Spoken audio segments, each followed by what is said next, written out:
Jadi yang pertama Pak Yusuf, bahwa memang di dalam sholat fardu itu tidak ada Pak kita mengangkat tangan berdoa setelah selesai sholat fardu. Iya.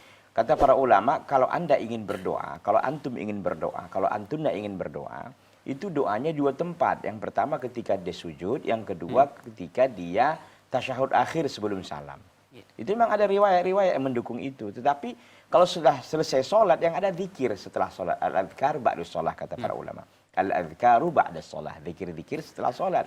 Jadi antaranya kita baca sebagaimana kata Nabi SAW, ada paket zikir ya. Ada paket zikir dari Nabi SAW. Yaitu mengucapkan istighfar 3 kali. Astagfirullah, astagfirullah, astagfirullah. Allahumma antas salam wa minkas salam. Tabarakta ya dzal jalali wal ikram. Dan seterusnya itu dibaca. Hanya itu begitu. Setelah selesai ya udah bubar masing-masing. Ya kalau ingin melaksanakan ba'diyah silahkan ba'diyah, atau langsung mau pergi dia ada hajatnya ya silahkan. Jadi tidak ada yang dikatakan tadi mengangkat tangan lalu berdoa ya. Tidak ada itu setelah sholat berjamaah, dan itu sesuatu yang diada-adakan yang tidak ada dasarnya dari Nabi Sallallahu Alaihi Wasallam.